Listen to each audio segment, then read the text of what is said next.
A man bought an old piano at an estate sale and found a hidden compartment with letters inside.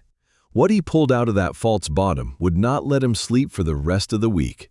His name was Burl Hensley, and on that particular Saturday morning, he had no plans beyond coffee, a drive down Quarry Hill Road, and the long, patient work of his hands. He had been awake since 5. That was how it went now. The body decided before the mind did, and there was no use arguing with it. He put the kettle on and stood at the kitchen window while the light came up over the tree line.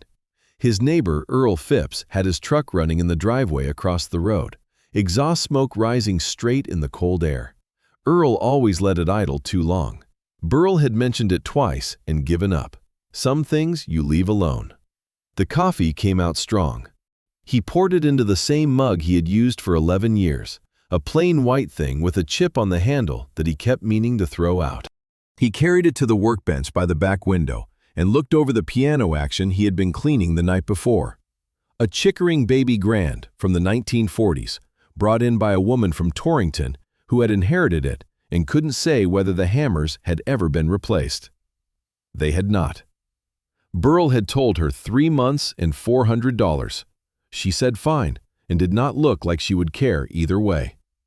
He finished the coffee and rinsed the mug and set it upside down on the dish rack the way he always did.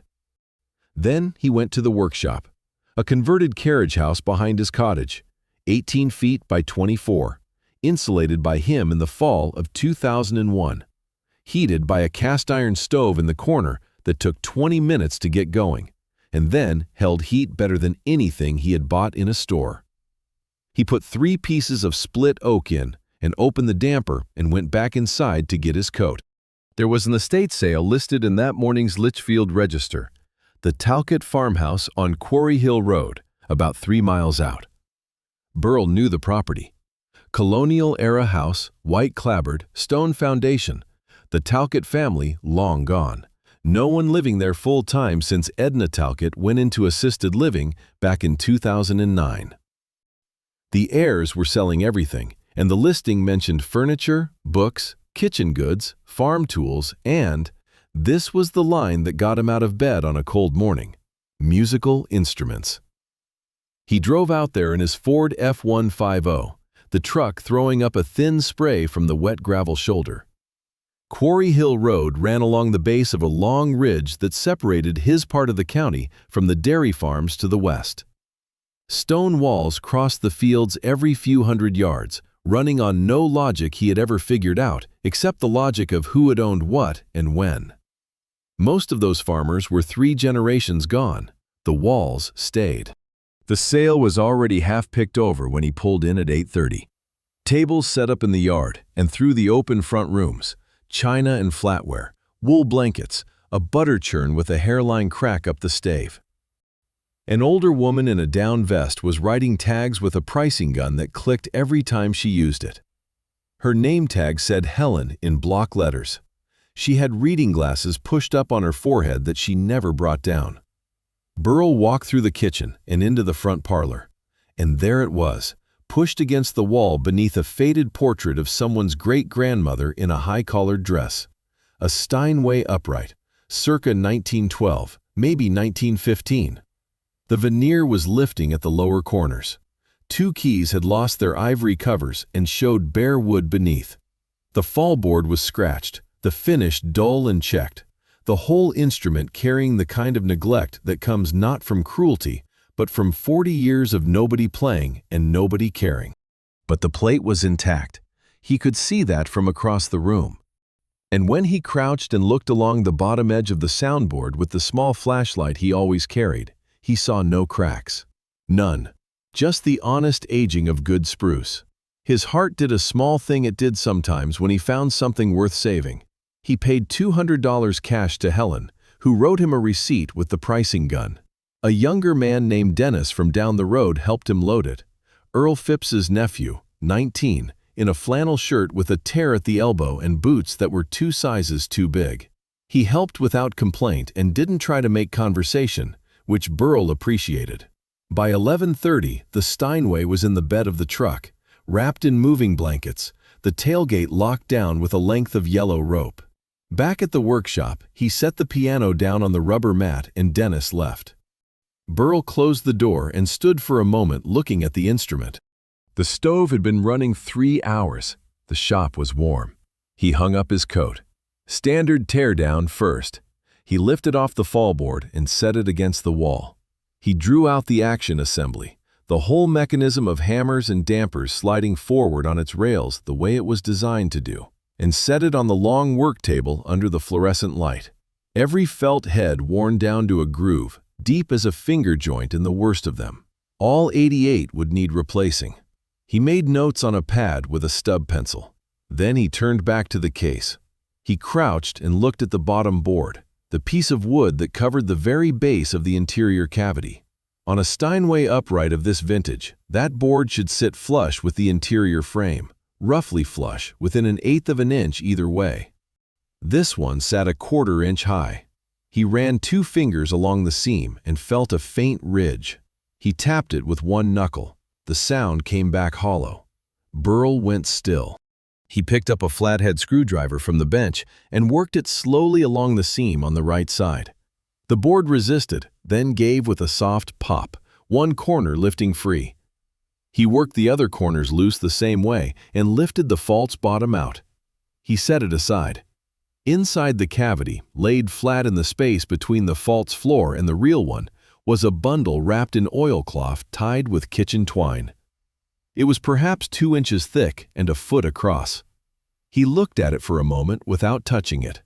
Then he untied the twine and unwrapped the cloth. Church donation receipts, dozens of them, on pale yellow paper, dated from 1961 through 1995. A black composition notebook with 2 ruled columns on every page. Amounts on the left, amounts on the right. 34 years of arithmetic that did not add up.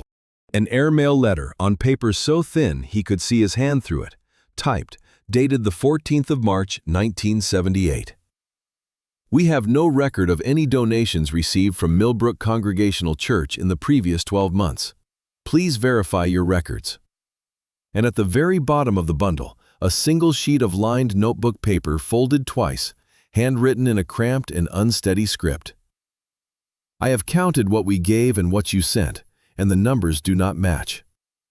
No name, no date, unsigned. Burl sat down on his workshop stool. His hands were resting in his lap, and they were trembling slightly, the way they did sometimes when he had been working with small tools for too long. But he hadn't been working with small tools. He knew whose piano this was. The Talcott farmhouse had served as the Hubbard family's summer property for decades. Anyone in this part of the county could tell you that. And Pastor Wendell Hubbard, dead since 1998, buried in the Millbrook churchyard, was a man half the county still called a saint. Burl carried the bundle inside and spread everything on the kitchen table under the overhead lamp. It was past noon now, but he did not eat. He filled a glass of water and set it at his elbow and forgot about it. The composition notebook first. He opened it carefully, the spine stiff, the pages slightly wavy from years of humidity changes. The handwriting on the label inside the front cover read, Mission Account, WRH. The columns on each page were labeled C and S. Collected and sent, he supposed. Or perhaps collected and surrendered, or sent. The label didn't matter much because the arithmetic did all the explaining. He worked through it from the beginning. 1961. The left column showed 4 donations totaling $68. The right column showed $25. 1962. Left column, $92. Right column, $30. By 1970, the gap had widened. By 1980, the collections were running over $8,000 a year, and the right-hand column never showed more than 1/5 of that. By the time the entries stopped, in October of 1995, 3 years before the pastor died, Burl had counted, on a pad of graph paper using a stubby pencil and a handheld calculator he kept in the drawer, a difference of $412,000 over 34 years. Money collected in the name of a mission in West Africa, money that never crossed an ocean. He set the notebook aside and looked at the airmail letter again. The West Africa Evangelical Mission Board, 1978. We have no record. The letter had a return address in Lagos. He did not know if that address still existed. Then the photographs. He had unfolded them earlier without looking carefully. Now he spread them across the table. 6 black and white photographs of rural land, each one showing a parcel marker or a stone wall or a field corner, the kind of shot a surveyor takes before a sale. On the back of each photograph, in the same handwriting as the notebook, a parcel number, a date, an acreage, a price, and a buyer's name. None of the buyers were named Hubbard. 6 different names. He didn't recognize any of them except one, Grady Fenn, who had worked at the grain elevator on Route 44 until it closed in the late 80s. Burl pulled his Litchfield County Road Atlas off the shelf, a paperback edition from 1989 with a cracked spine, and began comparing the parcel descriptions against the maps. The atlas was not precise enough for deed boundaries, but it was enough to get him in the neighborhood. 3 of the 6 parcels bordered the old Murdoch dairy farm. He set the atlas down. He had known Clayton Murdoch, not well, but well enough to place him in a pew. 2 rows ahead, right side, almost always the same spot. Clayton had been a stocky man, deliberate in his movements, with hands that had the particular thickness of a man who had worked dairy since he was young. He always wore a white shirt on Sunday, always the same expression on his face when the collection plate came around. Not reluctant, not showy, just matter of fact, as if this was a bill he was glad to pay. The Murdochs had lost their farm in '87. Burl had heard that much. He had not known the details. He had not known that 3 parcels of land now recorded, he was beginning to suspect, in the name of a family trust, sat against the Murdoch property line on 3 sides. Land bought piece by piece through straw buyers from money that belonged to people like Clayton Murdoch. He got up and stood at the kitchen window. The fields across the road were brown and flat, the stone walls running through them like stitching. A crow sat on the nearest fence post and watched him. He looked back at it for a while. When he sat down again, he reread the unsigned letter. The handwriting was that of an older person, slow and deliberate, the letters formed with more care than speed, the kind of script a person produces when their hand does not obey as quickly as it once did. I have counted what we gave and what you sent, and the numbers do not match. He wondered if this was Clayton. Whether Clayton, somewhere around the time the farm was already failing, had sat down and done the arithmetic himself, done it with the same deliberateness with which he had laid bills in the offering plate for decades. And then what? He had written the letter but not sent it. He had put it in the piano. He had, what? Hidden it? Entrusted it to the instrument without knowing it would ever be found. Or had someone else hidden it there? Had Pastor Hubbard himself placed these documents in the piano's false bottom and never told a soul? That possibility troubled Burl more than the other one. A guilty man preserving his own evidence. A man who could not throw it away and could not confess it. His neighbor Greta Vance knocked on the back door at 3 in the afternoon. She was 72, a retired postal clerk with a habit of stopping by when she saw his truck in the yard, usually with some question about her old upright that had been out of tune for 4 years and that she never quite got around to having fixed. She had reading glasses on a chain around her neck and a wool sweater that she wore until May, regardless of the temperature. "New acquisition?" she called through the door. He went and opened it. She was looking past him at the kitchen table, where the documents were still spread out. "Steinway upright," he said. "1912 or thereabouts. Pretty thing? Was, once, will be again." She looked at the table. Those from inside it? Old receipts. She waited. She knew when he was not telling her everything, and she had never once pushed, which was one of the reasons he didn't mind her stopping by. "I might need to look something up at the county records office," he said. "Darla Foss works there Tuesdays through Friday," Greta said. "She'll pull anything you need if you ask politely. Bring her a coffee. She likes the hazelnut kind." I'll keep that in mind." Greta nodded and left. Burl stood in the doorway watching her cross the yard, her white sneakers picking their way around the muddy spots. Then he went back to the table. He sorted the receipts by year and put them in order. The dates ran from September of '61 to June of '95. The amounts ranged from a few dollars to several hundred. Some of the receipts bore individual names, donors who had given directly to the mission fund rather than through the plate. One name appeared on 12 separate receipts over 17 years. Clayton R. Murdoch. He stacked the receipts. He folded the photographs and put them with a notebook. He made 2 photocopies of the airmail letter on the machine in his workshop. He put one copy in an envelope and addressed it to himself at his own address, sealed it, and set it on the counter to mail in the morning. Then he put the originals back in the oilcloth, tied them with the twine, and placed the bundle on the top shelf of the closet in the back bedroom, behind 2 boxes of piano wire and a spare set of strings for an upright he hadn't worked on in 3 years. He stood in the kitchen for a moment. Then he went to the workshop, started the stove, and worked on the chickering action until 9 o'clock. He did not want to think anymore. He wanted to work with his hands and let the rest of it settle in its own time.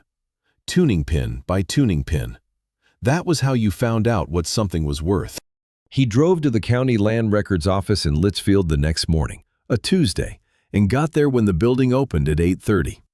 He had brought a coffee for himself and a second cup, hazelnut, which he carried in a paper bag. The clerk at the front desk was a woman about 60, with her gray hair pulled back and a pen stuck behind each ear. A nameplate on the counter said Darla Foss. "You must be a friend of Greta's," she said when he handed her the coffee. He told her what he needed: deed histories on 6 parcels and the incorporation records for something called the Hubbard Heritage Land Trust. He gave her the parcel numbers he had copied from the photographs. She took the paper and looked it over. "These are all in the same general area," she said. "Give me 20 minutes." He sat in the waiting area on a metal chair and drank his coffee. The building smelled of old paper and radiator heat. A man in a canvas jacket came in and asked about a right-of-way dispute, and Darla told him, with the patience of someone who had answered the same question many times, that right-of-way questions went to the town assessor's office 2 doors down. 20 minutes became 40. Then Darla called him to the counter and laid out a spread of photocopied documents organized by parcel. He had been right. Each of the 6 parcels had been purchased between 1968 and 1992 by individuals with different surnames. Grady Fenn, a woman named Carolyn Slade, 2 men named Bertram and Price. Each purchase had then been followed, within months, by a deed transfer to the Hubbard Heritage Land Trust. The trust had been established in October of 1967. Trustee, Wendell R. Hubbard. Burl looked at the documents for a long time without speaking. "You all right?" Darla asked. "Fine," he said. "Can I photograph these?" "Policy says you can purchase copies for 50 cents a page." He purchased 23 pages. While Darla ran the copies, he stood at the counter and looked out the window at the town green across the road. A bronze marker stood in the center of the grass. He had walked past it 100 times without reading it. He thought about all the things that get recorded on bronze and all the things that don't. Darla came back and set the stack on the counter. She had stapled each parcel's history separately and put them in order, which she had not been asked to do. "These go back a ways," she said. She did not look at him when she said it. "They do. Anything I should know about?" She had the pen behind her left ear again, and her expression was flat, professional. Someone who has learned to ask the question and accept whatever answer comes. "Not yet," he said. "Maybe later." She nodded once. That was sufficient for both of them. He was putting them in a manila folder when the lobby door opened and Trenton Hubbard walked in. Burl had not seen him in 2 or 3 years. Not since the Millbrook Christmas service he had attended more out of habit than faith, the last one before he stopped going. Trenton was 38, tall and well-built, wearing a charcoal wool overcoat with a leather briefcase. He practiced estate law on the town green. He looked like a man who had grown up expecting to take up space. "Burl Hensley," Trenton said. His voice carried the practiced warmth of someone who has learned that friendliness costs nothing. "Haven't seen you since Granddad's memorial. What brings you to records?" "Property lines," Burl said. He held the folder at his side. "Checking some boundaries." Trenton's eyes moved to the folder and stayed there for just a beat too long. "Anything I can help with? I do a good deal of work over here." "No, I'm all set, thanks." He went out and got in the truck. He sat there for a minute before starting it, watching through the windshield. Trenton was still inside.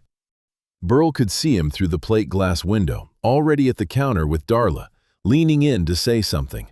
Darla shook her head. Trenton nodded slowly and said something else. Burl started the truck and left. He got home, put the folder with the originals, and made himself a sandwich he didn't finish. At 4 in the afternoon, his phone rang. "Burl." It was Trenton. The warmth was still there, but it was doing more work now, the way a man smiles harder when he needs something. "I hear you bought the old Steinway from the Talcott sale." "Word travels." "It does, out here. Listen, that piano has some sentimental value to my family. My grandfather played it. I'd be happy to pay you a fair price, whatever you paid, plus a good profit." "I appreciate that," Burl said, "but I've already started the restoration." "How much did you pay for it?" $200. "I'll give you $800. 4 times your money, same afternoon. That's a good trade." "It is a good trade," Burl said, "but I'd rather finish the work. I'll let you know if that changes." There was a pause on the line, the kind of pause that had a calculation behind it. "All right," Trenton said, "but keep me in mind. My family would be grateful." He hung up. 10 minutes later, the phone rang again. Burl picked it up. $5,000, Trenton said. The warmth was gone now, just the number. "Cash. For a piano you paid $200 for this morning. That's a good deal, Burl." Burl did not answer. "I'm being generous," Trenton said. "I'd like to stay that way." "I'll give you a call," Burl said, and hung up the receiver and stood looking at it for a moment. He unplugged the phone from the wall jack and went to the workshop. He worked until dark. The chickering action was almost done. 3 more hammers to set and the dampers to adjust, and then he could reinstall it. He worked slowly, 1 pin at a time, and thought about Trenton Hubbard's voice on the phone. Not what it said, what it meant. The offer had been too fast, too specific, too sure of what was inside that piano, which meant Trenton had known for some time that something was there. The question was how long he had known, and who else knew with him. He remembered something, a thing he had not thought about in years. A summer afternoon, late 90s. He had been closing up the organ console after the morning service when he heard voices behind the closed door of the pastor's study. Not words, just tone. The pastor's voice, low and patient, and another voice, younger and tighter, pushing back in some way. Then the door opened, and young Trenton Hubbard walked out through the vestry without looking at anyone. His face had the smoothed-over expression of a young man who has just been told to leave something alone. The pastor came out a moment later, collar straight, and looked at Burl and smiled. "Good service this morning, Burl." The congregation felt it. Burl had nodded and said nothing. He had not thought about it since, until now. Outside, a car came slowly down his road. No headlights. He heard the engine, a smooth, new engine, not a working truck, and he watched through the workshop window as the headlights came on again at the end of the road and the car turned and went back toward town. He did not see the make. He put his tools down and went inside. He checked the back bedroom. The oilcloth bundle was where he had left it. The folder of photocopied records was on the shelf beneath it. He went through the house and checked the locks on both doors and both ground floor windows, which was something he had not done since he moved in 15 years ago. 2 days later, he drove to Millbrook Congregational and parked in the lot that ran along the side of the white clapboard building. The church had stood at this crossroads since 1831, according to the granite marker by the front steps. The steps themselves had been resurfaced some years back, with concrete over the original stone, which Burl had always thought was a shame. Reverend Dale Osterhouse's car, a dark green Jeep Grand Cherokee, newer than you would expect, was in the reserved spot near the side door. He went in through the vestry entrance. Reverend Osterhaus was at his desk, a mild-looking man in his mid-50s, with a face that had settled into an expression of patient concern, the way faces do when they have spent years hearing difficult things and offering comfort that doesn't quite reach. He had come to Millbrook in 2003 and seemed, as far as Burl could tell, to have no particular connection to the Hubbard years. He wore a cardigan. He offered Burl the chair across from him. Burl laid the documents on the vestry table, one by one. The composition notebook, the receipts, the airmail letter from Lagos, the land trust records from the county, the photographs. He explained, in order, what each one meant. Osterhaus did not interrupt. He leaned forward as the documents accumulated and his face went through several stages: attentiveness, confusion, comprehension, and then a particular pallor that came from a man understanding something he did not want to have understood. He took the composition notebook and turned pages slowly. He looked at the numbers for a long time. $400,000, he said. Not a question.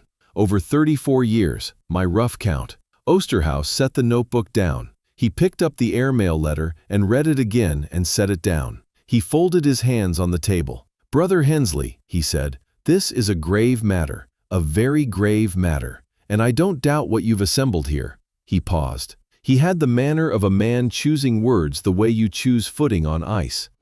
But this is not something one person can carry alone. This needs to be brought before the church board, the elders. This is an institutional matter. I came to the institution, Burl said, and I'm grateful. I want to handle this correctly. Let me bring it to the board. Give me a week. Burl left the documents with him. The week passed. He worked on the Chickering and started pulling nails from the Steinway's case to assess the veneer. He refinished the fallboard by hand, 4 coats of shellac, rubbing down between each coat with fine steel wool. He did not think much about the church. He had lived with uncertainty long enough to know it did not shorten by worrying at it. On a Thursday evening, Reverend Osterhaus called. The board had met on Wednesday. They had deliberated. Their determination, Osterhaus's word deliberate, was that the documents pertained to events concluded more than a quarter century ago, that the principal individual named in the evidence was deceased and beyond civil or criminal process, and that the families referred to in the records had, by this time, moved on with their lives. Public disclosure, the board believed, would harm the church's standing in the community, fracture the congregation, and serve no constructive purpose. They want the documents returned, Burl said. They would like them entrusted to the board for appropriate safekeeping, yes. This is the standard procedure when materials of a sensitive. Have they contacted Agnes Murdoch? Silence. Reverend. Agnes Murdoch's husband put money into that plate for 30 years. The farm they lost in '87 sat inside a land trust that was funded by the mission account. Has anyone called her? The board feels, Osterhaus said carefully, with the particular tone of a man quoting a decision he did not fully endorse, that reopening events of that age would cause additional suffering to families who have found peace. Agnes is 84 and living at Briarwood, and she thinks her husband was a failure, Burl said. She thinks he didn't work hard enough, pray hard enough. That's what she's been carrying for 30 years. Osterhaus did not speak for a moment. I understand your position, Burl. I want you to know I find this situation deeply troubling. But the board… I understand, Burl said. Thank you for letting me know. He hung up. He put on his coat and drove to Millbrook and parked in the lot again, in the dark. It was past 9. The church was empty. He had a key. He had had one for 23 years since he was made organist, and nobody had ever asked for it back. He let himself in through the vestry entrance and went through to the sanctuary without turning on the overhead lights. The exit signs gave enough red glow to see by. He sat down in the third pew from the front, right side, 2 rows behind where Clayton Murdoch used to sit. The pews were original, white oak, plain smooth, the backs carved with a simple bead at the top rail. He had sat in these pews more times than he could count. He had learned the particular squeak of this third pew on the right when someone shifted their weight. He had sat here while his wife Eleanor's funeral service was read. 12 years ago, May, a day with cold wind and sunshine at the same time. He had sat here Sunday after Sunday and listened to Pastor Hubbard speak about sacrifice and stewardship and the privilege of giving. He thought about the word privilege, how Pastor Hubbard had used it, how it had sounded from that pulpit, how it had made people like Clayton Murdoch reach into their pockets. He sat in the dark for a while. Then he went to the organ, the same two-manual pipe organ he had played for 23 years, a Fisk Nanny, installed in 1958, and sat on the bench and put his hands on the keys without pressing them. He thought about playing. He thought about what sound would do in this empty room right now. Then he pressed down a low C with the heel of his left hand, just enough to sound it, one deep round note that traveled up through the pipes and across the ceiling and back down. He lifted his hand. The note died. He closed the key cover and got up. He would not come back, not because of anger. He had passed the point of anger somewhere in the parking lot on the way in, but because the institution had made itself plain. It would protect itself the same way every institution did, and that was its right, but he would not pretend any more that it was his home.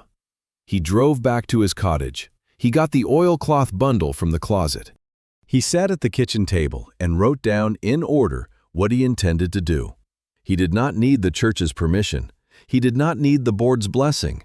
He needed the truth to reach the people it belonged to. That was all. He drove out to Briarwood on a Thursday morning, the last week of October, with nothing in his hands. He was not ready to show Agnes anything. He needed to hear her first. He needed to know what she knew and what she had built her life around before he decided what to say. Briarwood was a low, brick-faced building on the east side of town, built in the 70s, well-maintained but not cheerful. The kind of place where the care was genuine and the hallway smelled of floor wax and institutional lunch. The woman at the front desk, a young person with her hair in a knot who was working on a crossword puzzle and did not look up immediately, told him Agnes Murdoch was in the sunroom. The sunroom was a glass-walled addition on the south side of the building, facing a small garden. Agnes was in a chair near the window. She was a small woman now, compressed by age, her hands folded in her lap, her clouded eyes turned toward the light she could no longer see clearly through. She wore a yellow sweater that someone had put on her with care. The collar was neat, the cuffs turned back evenly. When Burl said her name, she turned toward him and smiled without recognition at first, and then something settled in her expression. "Burl Hensley," she said. "My goodness, sit down." He pulled a plastic chair beside her. He asked her how she was keeping, and she said she was keeping fine, that her hip was better since the summer, that they let her keep her plants on the window ledge. She pointed at 3 small pots on the sill. He could not tell what was growing in them. Probably she could not either, by now. But she knew they were there, and that was something. He asked her about Clayton. Agnes talked for an hour, not continuously. There were pauses, long ones, where she seemed to be retrieving things from some careful storage. But once she found the thread, she followed it. Clayton had grown up on the farm. His grandfather had cleared the south field. The dairy herd at its peak had been 47 cows. They had made their living honestly, not comfortably, the way dairy farmers do. He had been a church-going man since before she knew him, and she had known him since he was 23. He never missed a Sunday. He believed in the Africa mission with a straightforwardness she had always found touching. Not because he thought much about Africa, she said, but because Pastor Hubbard had explained it simply. There were children who were hungry, and the church was feeding them, and Clayton could be part of that by putting money in the plate, and that was enough for him. She folded her hands tighter in her lap. When the farm started to go, she said, he blamed himself. He had borrowed against the land in '79, when the interest rates were, she paused. When the rates were very bad, and then when the neighbors' parcels started selling off, it got harder to run things. The operation got smaller and smaller, and then in '87 the bank said enough. She pressed her lips together. He thought he had not worked hard enough, had not prayed hard enough. He said that. He said it many times. That if he had been a better steward, it wouldn't have happened. "He was a good steward," Burl said. "I know that." She looked toward the window, but knowing it didn't seem to reach him. He died in '94. He had been 61. He never knew what Burl now knew. Agnes had gone quiet after she said that. She sat with her hands in her lap and her eyes on the light coming through the glass. After a while, Burl asked her if she still had Clayton's papers from the farm, any of them, letters, ledger books, anything he had kept. "His sister took a box when she came to help me move," Agnes said. "I don't know where it ended up. Most of what he kept was in his head, honestly. He didn't write things down much." She paused. "Except when he was troubled.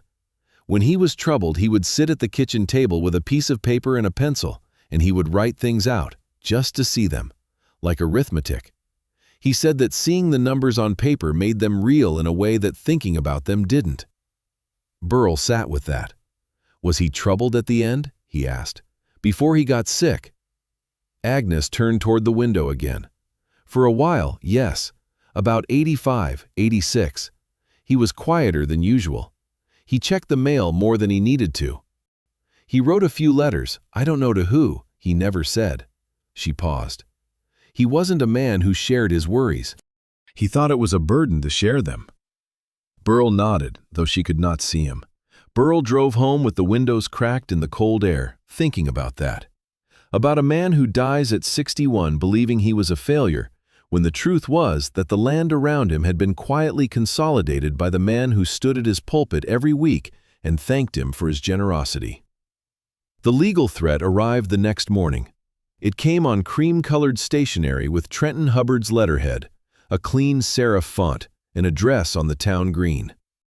The letter stated that Burl was in possession of private family documents obtained from a family estate without proper authorization, that these documents constituted the personal property of the Hubbard estate, and that failure to return them within 72 hours would result in civil action for conversion and unlawful possession. Burl read it twice. He folded it in thirds and walked to the workshop, and lifted the lid of the Steinway's case and placed the letter inside, on top of the false bottom. Then he replaced the lid and went back inside. He drove to the district attorney's office in Litchfield. The receptionist was a young man with a mild manner and a phone that rang before Burl could finish his sentence. He waited. The man told him the DA was in Hartford for the week on a capital case. "Can I leave my name?" "Of course." He left his name and his number. On the drive home, he took the back way without planning to, and the back way went past the old Murdoch farm. He had not driven past it in years. The house was still standing. White clapboard, 2 stories, the paint gone gray and peeling. The barn behind it was not standing. The roof had caved in on the right half, pulling the wall down with it, the whole side leaning inward like something that had been held up by faith and had run out. A gate at the road had a sign on it, Hubbard Heritage Land Trust, private property. He pulled off the road and sat with the engine idling. He looked at the sign for a long time. Then he made his decision. He would not wait for the district attorney. He would not wait for the church. He would find the families himself. He had an old church directory from 2001, the last year he had been a member. He knew the names. They were the names on those receipts, some of them, or the names of their children. He would make calls. He would ask people to come and see what he had found. He would let the evidence speak to the people it had stolen from. He drove home and pulled the directory from the bottom of the bookshelf in the front room. He sat at the kitchen table. He picked up the phone. He dialed the first number. The line rang 4 times. A woman's voice answered. "This is Burl Hensley," he said. "I used to play organ at Millbrook. I've got something I need to show you." He set the Steinway at the center of the workshop, the false bottom lying open beside it, the documents laid out on a sheet of plywood balanced across 2 sawhorses. He positioned the overhead fluorescent lights so everything was visible. He put out 11 folding chairs and 2 overturned crates. He built a fire in the cast-iron stove and left the door cracked to take the edge off the November cold. They came in 1s and 2s, starting at 7 on a Thursday evening. He knew most of them from the old congregation, Older now, faces he recognized from pews and potluck suppers and Sunday handshakes in the parking lot. Martha Devane, 71, who had driven over from Goshen. Her father had given to the mission fund for 25 years. Her face, as she came through the door, was set with the particular look of someone who has been told to come and see something and is not sure they want to. She wore a good wool coat and her hair was done, as if this were a meeting that deserved the same care as a Sunday service.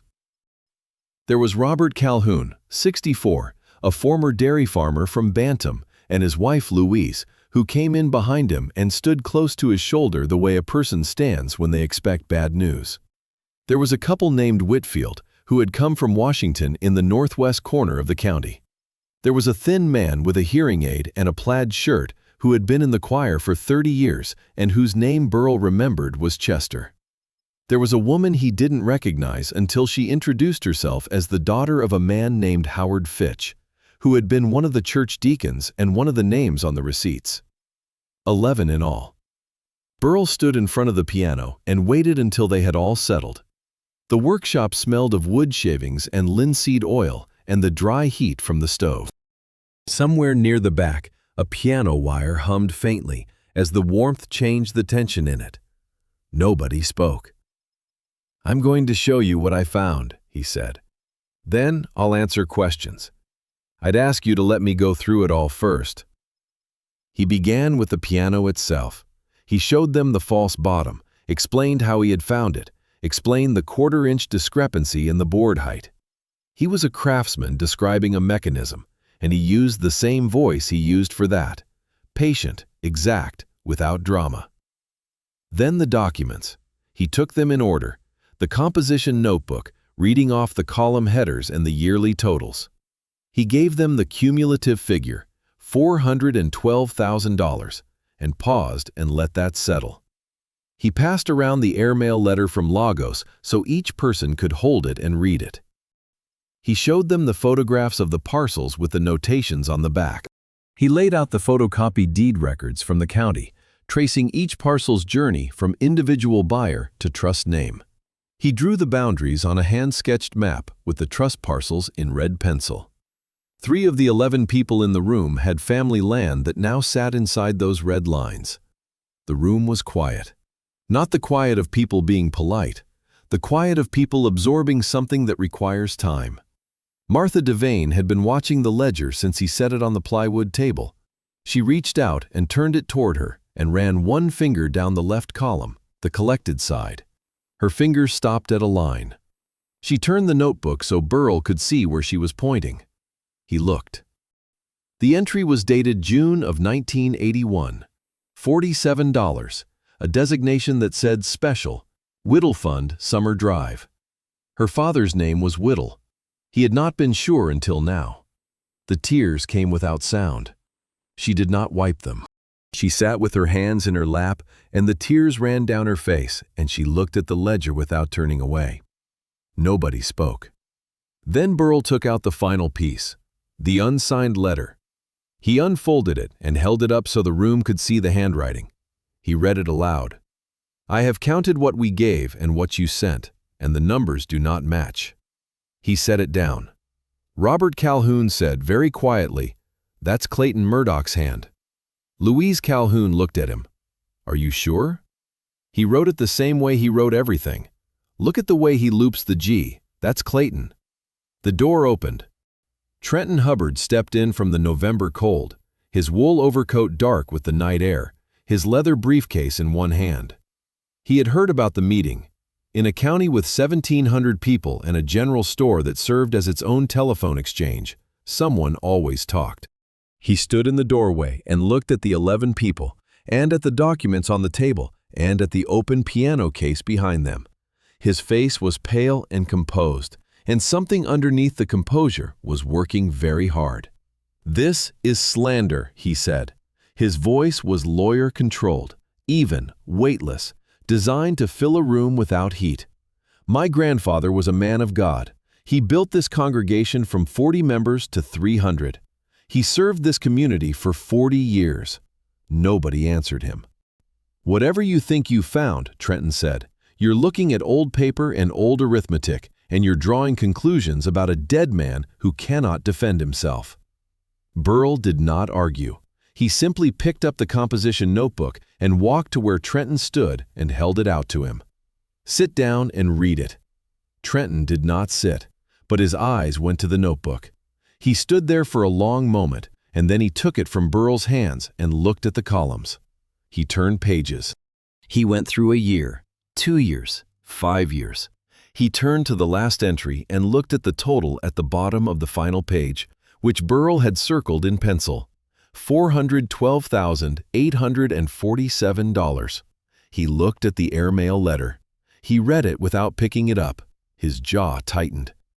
He set the notebook down with careful hands, the way a man sets something down when he does not want anyone to see that his hands are not steady. He looked at the parcel map. He looked at the deed records. The wall clock above the workbench ticked. The stove made a small settling sound. Trenton set his briefcase on the floor. When he spoke again, his voice was not a lawyer's voice. It was quieter than that, and it had something in it that might have been, in another man, in another moment, grief. "What do you want?" he asked. Burrell looked at him. "The land goes back," he said. "Every acre your grandfather bought with money that wasn't his. The trust dissolves. The deeds transfer to the families they were stolen from." He paused. "And Agnes Murdoch gets her deed first." Trenton looked at the floor. He stood there for a long time. Nobody moved. What followed took 3 months and changed the shape of the county in ways that took longer than that to fully understand. Trenton Hubbard went home that night and did not call Burrell or send another letter. He did not appear at Burrell's door. He simply went quiet for a week, the way a man goes quiet when he is working something through that cannot be worked through quickly. On the 8th day, he drove to the district attorney's office in Litchfield without telling anyone, and he provided a full accounting of the Hubbard Heritage Land Trust, its origin, its structure, the identities of the straw buyers, the accounting records, and the provenance of the funds used to acquire each of the 7 parcels. He had known about the trust since he was 22, when his grandfather's estate was settled. He had not known, he said, the source of the money, or he had not known it completely. The DA's office would decide what to make of that distinction. The district attorney was a woman named Patricia Galvin, 55, who had been in the office for 14 years and had the manner of someone who did not surprise easily. She reviewed the documents and convened a meeting with 2 attorneys from the state's fraud division and a civil litigator who specialized in probate law. The determination, after 3 weeks, was this: Pastor Wendell Hubbard could not be prosecuted. He was dead. But the Hubbard Heritage Land Trust had been established on fraudulent foundations, and the deed transfers into it were voidable under Connecticut probate statute. The matter was referred to probate court. Judge Harold Kenyon was assigned the case. He was a careful man, 62, who had spent 30 years in Litchfield County and who had once, according to courthouse legend, adjourned a hearing for 20 minutes because a party to the case was crying too hard to understand her rights. He held 2 hearings and reviewed 540 pages of documentation. He issued his order on a Tuesday morning in December. 7 parcels, 218 acres, dissolved trust, liens cleared, new deeds issued. Burrell was not in the courtroom when the gavel came down. He had submitted an affidavit but had not attended the hearings. He found out about the order from Darla Foss, who called him from the records office the afternoon the paperwork was filed. The church board at Millbrook Congregational issued a public apology. They had no choice. The weight of the evidence and the departure of a third of their congregation in the weeks after the meeting in Burrell's workshop had made the cost of silence too high. Reverend Osterhaus read the statement from the pulpit on a Sunday morning in January to a sanctuary that was less than half full. Some who were there stayed afterward and wept in the pews. Others walked out during the reading. A few came and shook Osterhaus's hand, which he accepted with the expression of a man not sure he deserved it. Trenton Hubbard resigned from his law practice in the 2nd week of December, a few days after the probate order was issued. He did it quietly, a letter to his partners and a notice filed with the state bar. He sold his house on the town green. He sold the Hubbard summer house, the Talcott farmhouse on Quarry Hill Road where Burrell had bought the Steinway, and donated the proceeds, $240,000, to a fund administered by the families named in the probate order. He wrote a letter to the Litchfield County Register, which ran it on page 3 below the fold. My grandfather betrayed your trust. I cannot undo what he did. I can only stop benefiting from it. He did not give interviews. He moved to Vermont, Burrell heard, though he never confirmed it. The county talked about little else for months. In the general store on Route 4, in the parking lot after church, over fences between neighbors who hadn't spoken in years, people came down on different sides of it. Some said Burrell had done the right thing, that the truth was the truth and it didn't get better with age. Others said he had dug up a dead man's sins and scattered them over people who were trying to live their lives. And what good did it do now? Who did it help? The farm was still a ruin. He heard both versions. He didn't argue with either one. Greta Vance brought a casserole over one evening in January, set it on his kitchen counter, and said, "I want you to know I think you did right." Then she went home. He ate 2 servings and washed the dish and left it on her porch the next morning. She did not mention it again, and neither did he, which was the right way to handle it. Martha Devane wrote him a letter, handwritten, 2 pages, on ruled notebook paper with a pen that had run low on ink toward the end, the letters fading. She said her father had gone to his grave wondering if the mission had done any good, wondering if the money had reached anyone, wondering if his giving had mattered. She said knowing the truth hurt and also helped in a way she did not have words for. She said she was grateful and she hoped he was all right. He folded the letter and put it in the drawer of his kitchen table, where he kept things he wanted to keep. He finished restoring the Steinway. It took him 4 more weeks after the court order. He replaced all 88 hammers with new felt heads from a supplier in New Haven. He replaced the strings on the middle 2 octaves where the steel had gone brittle. He revoiced the treble section by working each hammer with a regulation needle, a job that required the kind of patient attention that is either meditative or maddening, depending on the day. He adjusted the dampers, regulated the action, tuned the instrument from scratch. He worked slowly and got it right. When he played a C major scale from the bottom of the keyboard to the top, the sound that came back was clean and round and full, the kind of sound that makes a room feel larger than it is. He called a man with a Chevy van who did light moving work and had helped him before. They loaded the Steinway carefully, moved it to Briarwood, and set it up in the common room near the windows that looked out over the garden.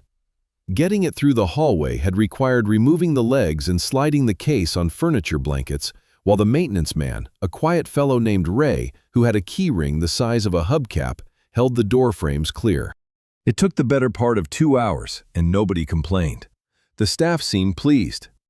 A woman named Connie, who worked the afternoon shift, sat down at the bench and played a few bars of something Burrell didn't recognize, and looked up and said it was beautiful.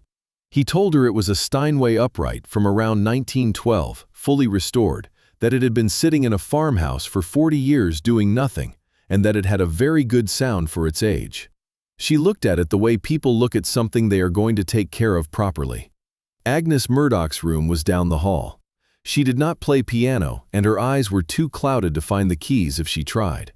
But she came to the common room in the evenings, sometimes, when the staff played hymns on Sunday. She would sit in the chair near the window and fold her hands and listen. She did not know whose piano it had been. She did not need to know that. What she had was the sound itself, real and patient and full, a sound worth something, made from wood and wire and 40 years of silence, restored to use at last. Epilogue. Judge Harold Kenyon signed the final order on a Tuesday morning in a courtroom that smelled of old wood and radiator heat. He signed all 7 deed transfers, one by one, each page placed in front of him by the clerk. When the last signature was done, he removed his glasses and set them on the bench and looked out over the courtroom. "No sentence can reach a dead man," he said, "but the record can be corrected, and today it is." The gavel came down. It was not vengeance, it was arithmetic. The right numbers in the right columns at last. Agnes Murdoch's parcel was recorded first, as Burrell had asked. 41 acres of former dairy land along Whippoorwill Creek, the title held now in her name, to be administered by the county on her behalf. Burrell drove to Briarwood on a Saturday morning in early January with a manila envelope. The roads had a skim of frost on them, and the bare maples along Route 4 threw their shadows long across the pavement. He found Agnes in the sunroom, her hands folded, her clouded eyes turned toward the light. He pulled the plastic chair beside her. He put the envelope in her lap. "This is the deed to your land, Agnes," he said. 41 acres along the creek. It's yours again." She did not open it. She could not read it. But her fingers moved over the surface of the envelope, tracing its edges, pressing against the stiff paper inside. She pressed her lips together and her chin went tight for a moment. Then she lifted the envelope with both hands and held it against her chest the way a person holds something they had thought was gone forever. "Clayton knew," she whispered. "He always knew something was wrong." "He did," Burrell said. "He wrote it down." Agnes held the deed and did not let go. Burrell walked back through the parking lot alone. His Ford sat under a bare maple at the edge of the lot. He opened the door, but did not get in right away. He stood with one hand on the roof and looked out at the parking lot and the gray sky and the hills of Litchfield County rising in the distance, where stone walls crossed fields that no one farmed anymore. He thought about Clayton Murdoch at a kitchen table, counting bills.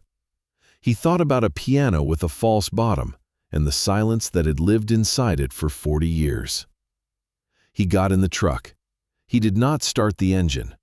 He sat in the quiet and watched a single dry leaf blow across the windshield and disappear. The lot was empty. The afternoon was still. After a while, he started the truck and drove home.